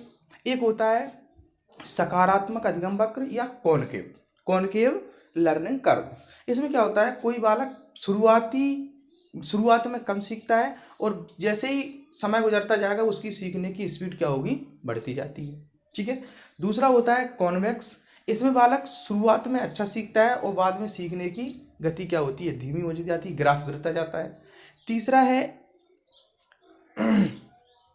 मिश्रित वक्र, सॉरी सरल रेखीय वक्र। तीसरा है सरल रेखीय वक्र। इसमें क्या होता है, सीखने की गति में कोई ना तो उतार आता है ना चढ़ाव आता है, सीखने की गति एक समान रूप से चलती रहती है, जो कि एक आदर्श वक्र है। एक आता है एस आकारीय वक्र, इसमें सीखने की गति में उतार चढ़ाव आते रहते हैं, मतलब मिश्रित होता रहता है। इसमें धनात्मक ऋणात्मक दोनों स्थितियां बनती हैं। किसमें, जो एस आकारीय वक्र होता है। और इसमें अधिगम के जो पठार हैं वो सबसे ज़्यादा बनते हैं। दूसरी बात इसके लिए इम्पोर्टेंट है कि यह सबसे ज़्यादा बनने वाला अधिगम वक्र है। अब देखिए अधिगम के पठार के निम्नलिखित कारण हो सकते हैं। जो अधिगम का जो पठार बनता है, जो हमारे सीखने में स्थिरता आती है, उसके कई कारण हो सकते हैं। सबसे पहले है विषय वस्तु का कठिन होना। देखिए अगर विषय वस्तु कठिन है तो हम क्या सीख नहीं पाते हैं, तो हमारे सीखने में क्या होती है, स्थिरता बनी रहती है। कितना भी प्रयास करने के बाद अगर कोई विषय वस्तु ज़्यादा कठिन है तो हम क्या करते हैं, हम सीखने का कितना भी प्रयास करते हैं फिर भी हम सीख नहीं पाते हैं। तो एक क्या कारण हो गया हमारा, एक विषय वस्तु का जो कठिन स्तर होगा वो अधिगम पठार बनने के लिए भी जिम्मेदार होता है। दूसरा है अनुचित शिक्षण विधियों का प्रयोग। अगर जो हमारा टीचर है वो हमें पढ़ाने के लिए अनुचित शिक्षण विधियाँ, मतलब ऐसी शिक्षण विधियाँ जिनका कोई उपयोग नहीं है, उनका यूज करे हमारे लिए, उनसे हमको पढ़ाए, तो हमारे अधिगम पठार बनने की संभावना बढ़ जाती है। तीसरा है रुचि का कम होना। बिल्कुल ही सही बात है। अगर हम सीखने में जो हमें सब्जेक्ट पढ़ाया जा रहा है, जो कार्य हमें दिया जा रहा है, उसको करने में, उसको सीखने में अगर हमारी रुचि नहीं होगी तो अधिगम के पठार बनना स्वाभाविक है। ये बात ध्यान रखना। ठीक है। चौथा है शारीरिक व मानसिक थकान होना। देखिए अगर हम शारीरिक रूप से थक जाते हैं और मानसिक रूप से दोनों से ही थक जाते हैं तो कहीं ना कहीं पठार बनते हैं, क्योंकि फिर हम सीखने के लिए तत्पर नहीं होते हैं। अगला है अभिप्रेरणा का अभाव। देखिए अभिप्रेरणा का अभाव का मतलब है, जैसे आपने देखा होगा कि आपको जो टीचर पढ़ाता है वो हमेशा आपको मोटिवेट करता रहता है, ठीक है ना। तो अगर अभिप्रेरणा का अभाव आ गया, आपको मोटिवेट ना किया गया या आप आंतरिक रूप से मोटिवेट ना हुए, तो कहीं ना कहीं सीखने के पठार बनने, क्योंकि अभिप्रेरणा क्या करती है, हमें रुचि जागृत करती है। और रुचि क्या होती है, देखना रुचि एक इम्पोर्टेंट है, क्योंकि जिस कार्य में हमें रुचि ना होगी वो क्या होगा, उसे उसमें क्या होना, हम उसको सीखने में इंटरेस्ट नहीं लेते हैं। ठीक है, तो अभिप्रेरणा का अभाव, क्योंकि अभिप्रेरणा के द्वारा रुचि जागृत होती है और इसलिए हमारे टीचर हमें मोटिवेट करते रहते हैं। एक एक इम्पोर्टेंट है देखना इसमें, निष्पादन से पूर्णतः संतुष्ट होना। ध्यान दें, इसको समझें, ये समझने की है। निष्पादन से पूर्णतः संतुष्ट होने का मतलब है जैसे हमें असंतुष्टि प्राप्त हो जाए, हमें संतुष्टि प्राप्त हो जाए, जैसे हमने कहा बस बहुत है, अब हम तो बहुत इंटेलिजेंट हो गए, इसके बाद हमें नहीं पढ़ना है। ठीक है, ये होती है निष्पादन में संतुष्टि पाना। मान ला कि हमें 10 में से 8 क्वेश्चन आते हैं, कई आपने देखा होगा कई बालक ऐसे होते हैं कि 100 में से उनकी 80% आ गई, बस बहुत है, बस 80% हमारी बहुत है, अब हमें इससे ज़्यादा बनानी ही नहीं है। ठीक है, तो ये होती है निष्पादन में पूर्णता। जब हम अपने कार्य से संतुष्ट हो जाते हैं तो फिर क्या करते हैं, हम उसको सीखने का और प्रयास नहीं करते हैं। जैसे हमने अभी देखा होगा, कई लोग कहते हैं अरे हम टेस्ट आते हैं, जो हमारे टेस्ट देते हैं, जैसे हम कराते थे जहाँ हम पढ़ाते हैं वहाँ पर, तो कई स्टूडेंट ऐसे हैं जैसे 150 नंबर का टेस्ट हुआ, उनके 110 नंबर आ गए, बस वो कहते हैं बस इससे ज़्यादा मुझे नहीं लाने, इतने पे हमारा सिलेक्शन हो जाएगा। ठीक है ना, तो अगर ऐसी भावना हमने अपने अंदर पाल ली है तो इससे क्या होगा, हमारा सीखने में क्या होगी, पठार बन जाती है, क्योंकि हम सीखने की इच्छा ही नहीं होगी, हम संतुष्ट हो गए पूर्णता उससे। ठीक है, जबकि ऐसा नहीं करना चाहिए। हमें जो प्रतिभाशाली बालक होते हैं या कोई भी मानव बालक,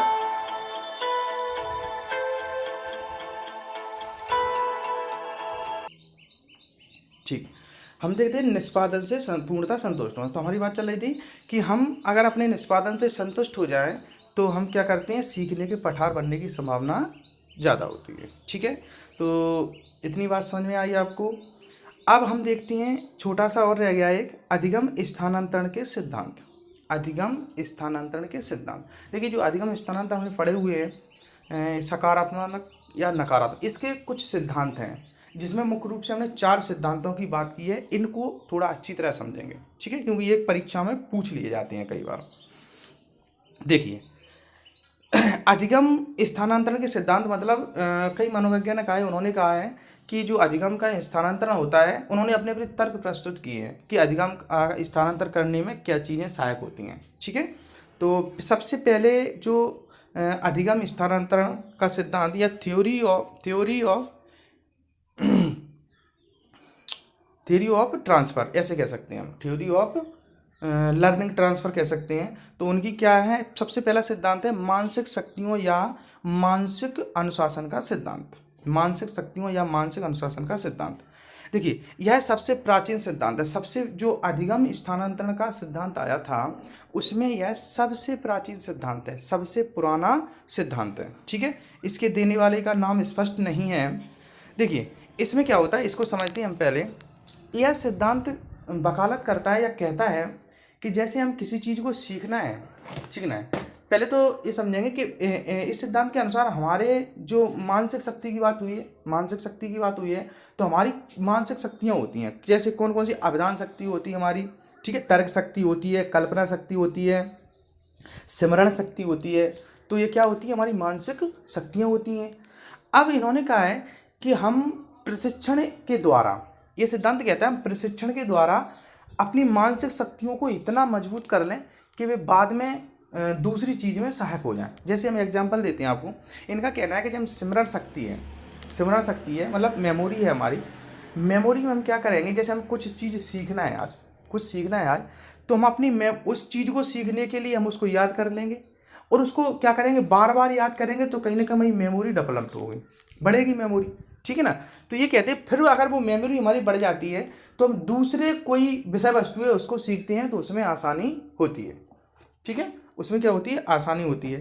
तो ये क्या होता है, देखिए इसमें दिया गया है, इस प्रकार विकसित एवं सशक्त बनी हुई मानसिक शक्तियां अपने अपने विशिष्ट क्षेत्रों में पूर्णतः स्वतंत्रता पूर्वक कार्य करती हैं। देखिए इस थोड़ा सा कठिन लग रहा होगा आपको, फिर भी एक बार और समझते हैं एग्जाम्पल के द्वारा। जैसे हमने क्या कहा, इनका कहना है जो ये सिद्धांत है मानसिक शक्तियों का सिद्धांत, इस सिद्धांत के अनुसार क्या होता है कि हमारे जो मस्तिष्क में कई प्रकार की जो शक्तियाँ होती हैं, जैसे स्मरण शक्ति हो गई, कल्पना शक्ति हो गई, चिंतन शक्ति हो गई। तो इनके अनुसार हम जैसे कोई विषय वस्तु सीख रहे हैं, ठीक है, जैसे हिंदी का हमने कोई टॉपिक, मतलब 10 पंक्ति हैं, 10 लाइनें हमने हिंदी की सीखी, तो इनका कहना है कि हम उसको कई बार प्रशिक्षित करें अपनी मेमोरी को, उसके द्वारा जो 10 लाइन है उनको हम याद कर लें, उनको हम सीख लें अच्छी तरह। अब जो हमने यहाँ पर अपनी मेमोरी को प्रशिक्षण दिया है बार बार अभ्यास करके या प्रशिक्षण के द्वारा, अब हम क्या करेंगे, उन 10 लाइनों को हमने सीख लिया, तो हम अब दूसरी कोई 10 लाइनें होंगी उन्हें अगर हम सीखेंगे तो उसमें हमें आसानी होगी, क्योंकि हमने जो 10 लाइनें जो पहले सीखी थी उसके द्वारा अपनी मेमोरी को सशक्त बना लिया है, डेवलप कर लिया है। ठीक है, ये सिद्धांत ये कहता है। अब देखिए, जो विलियम जेम्स द्वारा इस सिद्धांत का सबसे पहले विरोध किया गया। ठीक है, विलियम जेम्स एक अमेरिकी मनोवैज्ञानिक थे, इन्होंने इस सिद्धांत का खंडन किया है। कैसे?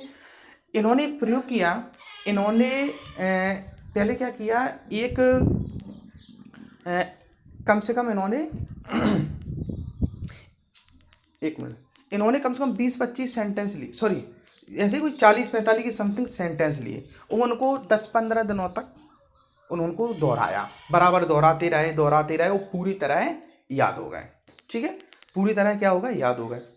अब उन्होंने क्या किया, मतलब इस सिद्धांत क्या कहता है कि जब उन सिद्धांतों को दोहराते रहेंगे, उनको जो सेंटेंस दिए उनको दोहराएंगे हम, दोहराने के बाद क्या होगा, फिर हमारी क्या होगी, मेमोरी सशक्त हो जाएगी।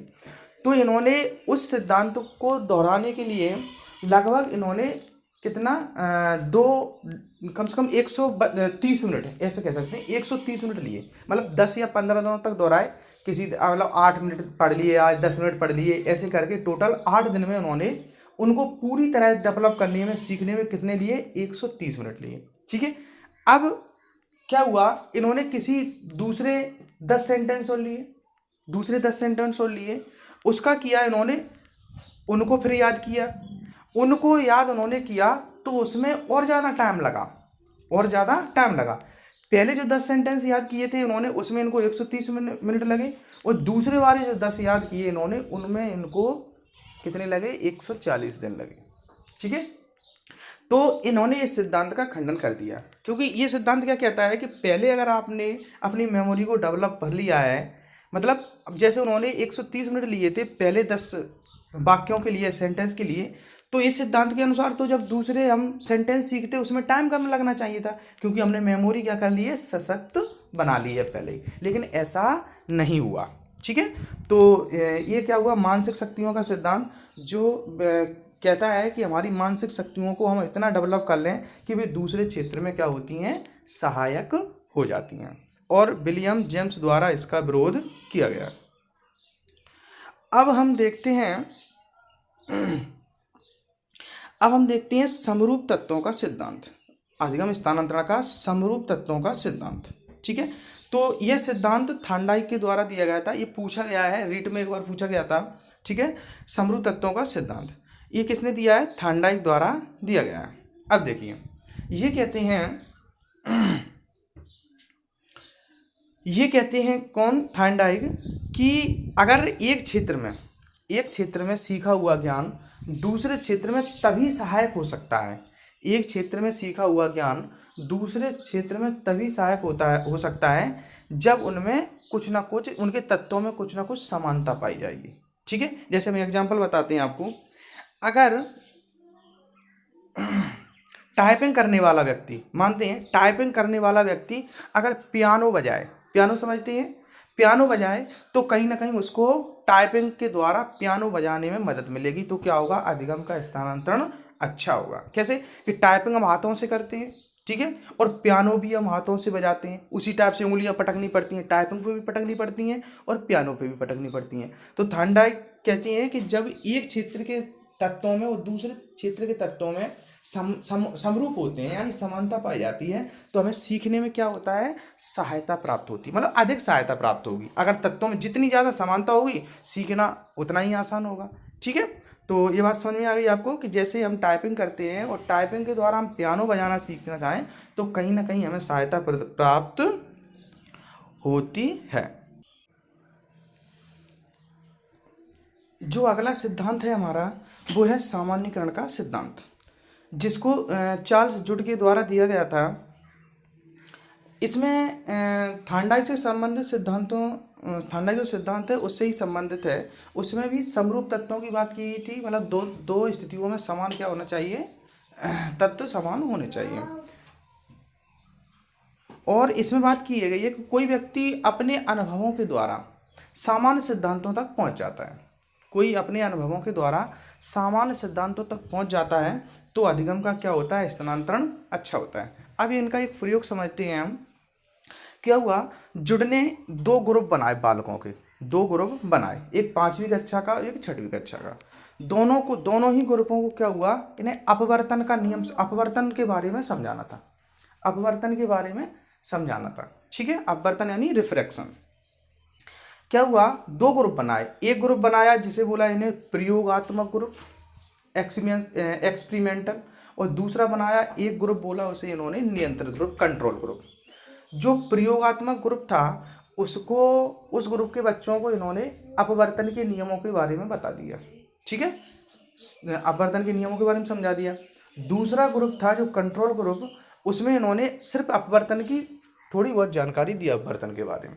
ठीक है, अब क्या किया गया, प्रयोगात्मक ग्रुप को अपवर्तन के नियमों के बारे में बता दिया, और जो दूसरा ग्रुप था कंट्रोल, उसके बारे में इनको जानकारी नहीं दी गई या थोड़ी बहुत जानकारी दी गई। ठीक है, अब क्या हुआ, एक कोई पानी में क्या हुआ, पानी में एक कोई कुछ चीज़ रखती पानी में, और इनसे दोनों से क्या किया, उस पर निशाने लगाने के लिए कहा गया। ठीक है, तो पहले चरण में क्या हुआ, दोनों, एक था प्रयोगात्मक ग्रुप और कंट्रोल ग्रुप, दोनों ने क्या किया, निशाने लगाए, तो उनमें ज़्यादा अंतर नहीं था, उनमें ज़्यादा अंतर नहीं था। ठीक है, अब दूसरा चरण जैसे ही आता है उसमें क्या करते हैं, जो चीज़ रखी थी उसको पानी में और गहराई पर रख दिया गया, और गहराई पर रख दिया गया। अब यहाँ पर दोनों ग्रुपों ने जो निशाने लगाए तो इनमें बहुत अंतर पाया गया। मतलब जो प्रयोगात्मक ग्रुप के बच्चे थे उनमें निशाने लगाने की दर अच्छी पाई गई, और जो कंट्रोल ग्रुप के बच्चे थे उन्होंने निशाने लगाने में मतलब अच्छी तरह निशाने नहीं लगा पाए। कैसे, क्योंकि उनको जो नियम बताए गए थे प्रयोगात्मक ग्रुप को, पहले उन्होंने उनका सामान्यीकरण कर लिया और सिद्धांत पर पहुंच गए वो। ठीक है ना, क्योंकि उन्होंने नियम के आधार पर क्या किया कि जब ये ज़्यादा नीचे है तो हमें कुछ और रूल फॉलो करने पड़ेंगे इसके लिए। ठीक है, तो ये होता है हमारा कौन का, समरूप तत्वों का सिद्धांत, सॉरी सामान्यीकरण का सिद्धांत।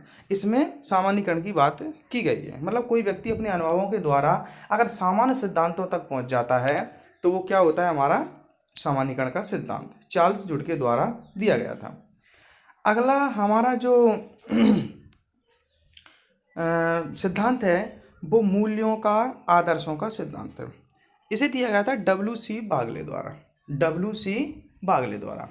डब्ल्यू.सी. बागले जी कहते हैं कि जो अधिगम का स्थानांतरण होता है, अगर हमारे अंदर जो मूल्य हैं वो आदर्श रूप में होंगे, मूल्य समझते हैं आप, मूल्य हैं जो आदर्श रूप में होंगे तो उनका ही स्थानांतरण होता है। अगर हम जैसे बालकों में कुछ सिखाना चाह रहे हैं, उन मूल्यों को आदर्श बना दें, आदर्श बना दें, तो क्या होगा, अधिगम का स्थानांतरण होता है। जैसे इनका एक प्रयोग है उसके बारे में चर्चा करते हैं तो समझ में आएगा। कोई एग्जाम था, एग्जाम, उसमें बालक के 4-5 पेपर होते हैं, उसमें क्या होते हैं, 4-5 पेपर होते हैं, कोई भी एग्जाम मान लो। ठीक है, तो उसमें क्या किया गया कि बालकों को पहले पेपर में कहा गया कि आप जो लिखेंगे वो साफ सुथरा लिखा हुआ होना चाहिए, कॉपी साफ सुथरी होनी चाहिए। ठीक है, बस एक पेपर में ये कह दिया गया। अब दूसरे पेपर में क्या हुआ, आगे के जो और अन्य पेपर हुए 3-4, उनमें उनको कोई भी इंस्ट्रक्शन नहीं दी गई। ठीक है, पहले पेपर में कह दिया गया कि इसमें आपको अच्छी तरह लिखना है, साफ सुथरा लिखना है, कॉपी अच्छी दिखनी चाहिए। और दूसरा एग्जाम हुआ, आगे जो एग्जाम हुए और उसमें क्या किया, उनसे नहीं कहा गया कि इसमें क्या करना है, आप कोई निर्देश नहीं दिया गया। जब उनकी कॉपियाँ चेक की गई तो उनमें पाया कि जिस एग्ज़ाम में कहा गया था, जिस एग्ज़ाम में कहा गया था, जिस पेपर में ये कहा गया था कि कॉपी साफ़ सुथरी होनी चाहिए, उसमें बालकों ने बिल्कुल साफ़ सुथरा ही लिखा। और दूसरा जो और अन्य एग्ज़ाम हुए उनमें बालकों की कॉपियों में साफ़ सफाई नहीं पाई गई, मतलब उन्होंने साफ़ सुथरा नहीं लिखा। ठीक है, अब आगे दूसरा प्रयोग बताते, मतलब आगे चलकर क्या हुआ, ये तो हुआ एक स्टेप। अब आगे चलकर बालकों में इन्होंने क्या किया, साफ सफाई के बारे में उन्होंने मूल्य स्थापित करना स्टार्ट कर दिए। मतलब पढ़ाई में साफ सफाई, कपड़े में साफ सफाई, स्कूल के माहौल में साफ सफाई, कहीं भी वो साफ सफाई के बारे में साफ सफाई के बारे में उन्होंने उनके अंदर मूल्यों को आदर्श बना दिया। प्रत्येक चीज़ में साफ सफाई की बात अब करने लगे। ठीक है, अब क्या देखा गया, जैसे ही इन्होंने अगला प्रयोग किया, जो अगला क्या आए, बच्चों के एग्ज़ाम आए, फिर इन्होंने देखा एग्ज़ाम होने के बाद तो देखा सभी कॉपियों में बच्चों ने बहुत अच्छी तरह लिखा हुआ था। सभी कॉपियों में बच्चों ने बहुत ही अच्छी तरह लिखा हुआ था। कॉपी देखने में बहुत अच्छी थी। मतलब कहने का मतलब ये है कि जब पहला प्रयोग किया गया था तो वहाँ पर साफ सफाई का जो मूल्य था उसको आदर्श नहीं बनाया गया था, क्योंकि एक क्षेत्र में बताया था, सिर्फ एक बार चर्चा हुई थी। जैसे ही कई क्षेत्रों में इन्होंने बताया, उस मूल्य को आदर्श बना दिया गया, तो क्या हुआ, बच्चों ने सभी क्षेत्रों में क्या कर दिया, साफ सफाई दिखाना स्टार्ट कर दिया। इसे कहते हैं हम आदर्श मूल्यों का सिद्धांत। और WC बागले कहते हैं कि ये जब किसी व्यक्ति में या बालक में आदर्श मूल्य होंगे तो उन्हीं का क्या होगा, ट्रांसफर होता है। ठीक है, इतनी बात आपको समझ में आई, बताइएगा कमेंट करके। ठीक है, थोड़ा जल्दी इसलिए किया कि वीडियो बहुत लंबा हो जाता। ठीक है, अगर कोई दिक्कत आती है तो हम वीडियो को दोबारा भी बना देंगे। ठीक है, तो आज के लिए इतना ही। नमस्ते, धन्यवाद। अब हम जो नेक्स्ट टॉपिक पढ़ेंगे वो अधिगम के सिद्धांत एक एक करके पढ़ेंगे हम। पहले आप इस पर कमेंट करके हमें बताइए।